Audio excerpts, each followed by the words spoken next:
If you're like me, you've been wanting to create an online course. You've heard so many people talking about how easy it is, how difficult it is, all the steps you have to take. And what happens is you get stuck in trying to figure it out all by yourself, right? Well, I've been doing the same thing, so I can relate to how you feel. And I've noticed that there are 4 common mistakes that take place that is hindering us from moving forward and actually getting our courses not only created, but where to put them so that our clients can easily have access to them after they've made a purchase on the courses, right? Sounds simple? It can be, but I want to really talk about those 4 mistakes so that we can get them out of the way, and then we can move on to something I have to offer you to help you get your course online.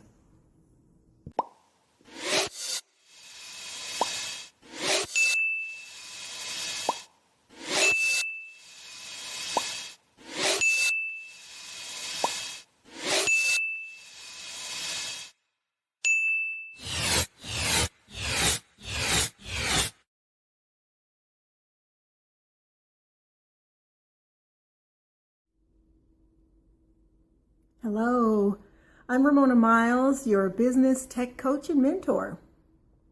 If you've ever made those mistakes, don't feel bad. I've made them. Most of us are going to make those mistakes.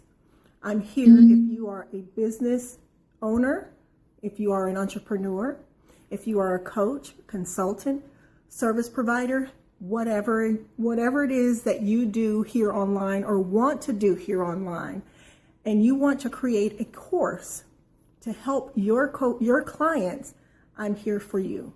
So let's go through those mistakes and see if we can avoid them or dig ourselves out of those ditches. Mistake number 1, spending too much time getting ready, stuck in the planning mode. We've all been there. Haven't you ever research something, it looks very simple, but then you research some more and then you find something else, then you research some more. You're stuck in the planning stage. You may take notes, you may get calendars, you may fill them out, but the work never gets complete because you haven't stopped planning. At some point, it's good to just say enough is enough and work your way through the getting ready stage and just say, hey, I'm ready. I'm just going to launch imperfectly and let it go. And then you can go back and make corrections. So the first mistake is, or at least a number 1, not even a number 1, but I think it's really high up on the list, is planning, over planning, never really getting ready, making it to the let's launch and get this out there stage.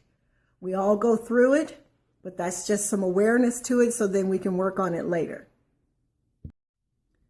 The second mistake that people make as coaches when they're setting up their courses is they don't have another person to help them along the way, another coach perhaps, or a mentor, someone who has done it before and understands where you are in your process, and then they can guide you through it.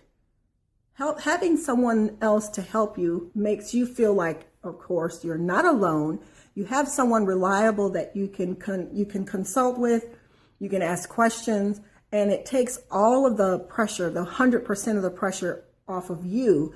And then just like the first mistake, if not preparing enough or preparing too much, that you're never in the ready mode. You're never ready to launch. But when you have a coach or a mentor to help guide you through the process, it makes it a lot easier. Mistake number 3. This is a good one. I've experienced it many times. And this is not wanting to collaborate and rather just be your own army of one and feeling like, you're alone. And then sometimes also within that same mindset is a fear of sharing that same space with others, thinking that you're not unique enough to teach the same thing that someone else may be teaching, but it's your unique way of doing it. So you will always be able to attract the right clients to you, and you will always be able to be of service to someone who needs your style of teaching. It's about how you deliver and how someone else receives. And so another part of the don't collaborate is, as a mistake, is a lot of times you build this wall around yourself and no one knows anything about what you're doing. When you share the space, someone else can help you, and then you can help someone else. A lot of times when you approach people about collaborating, a lot of times it's not necessarily the what, it's the how it's done. And that's a process to that as well. So think about collaborating with others and allow that fear to go away. You can do wonders with teaming up with the right people. Mistake number 4. This is a really good one too. Doing too much training and not applying what you are learning. Sometimes we also get stuck in this as well. The best rule of advice here is to apply as you go. When you're in trainings, it's best to implement the material that you're consuming as you go. So if the step-by-step says, step 1 says do this, stop and do that. Step 2 may have another step. You stop and you do that. You find when you get to the 10th step, you're done. You've completed the whole process, or at least enough to where you're finished with enough of what you're doing to be able to move forward. If you go through the material and you don't implement anything, you have to go back to step 1. And a lot of times the momentum has died down a little bit. And it keeps you in that cycle of spending too much time getting ready, which was mistake number 1. So with mistake number 4, keep in mind that when you're setting up your courses and you do have steps to follow, just build it as you go. Same thing with the course itself.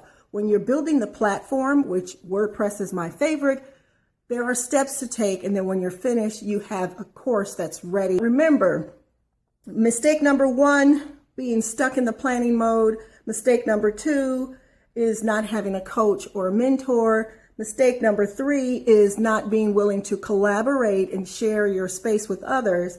And number 4 is doing too much training and not implementing.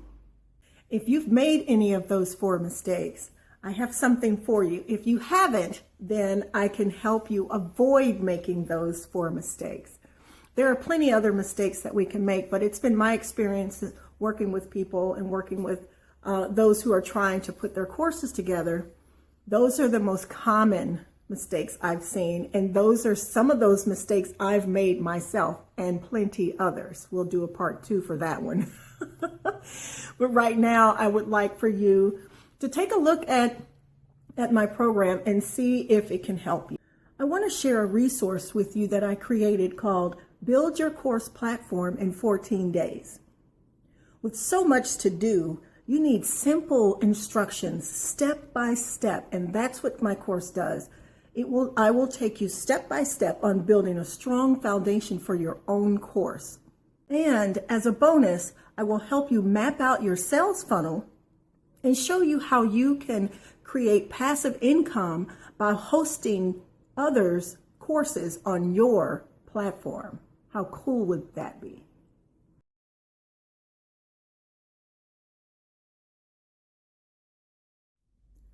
Well, if that video was helpful, then I'd like to invite you to our community of other women over 50 who have started their online businesses. Either you are offline and you're coming online, or you're online and you just want to be around other like-minded people where you can get support. The group is a great place to be.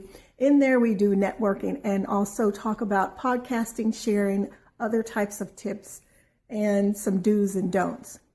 In the meantime, don't forget about the how to build your course platform in 14 days, and then also the bonuses that come along with it, which is the mapping out of your landing page.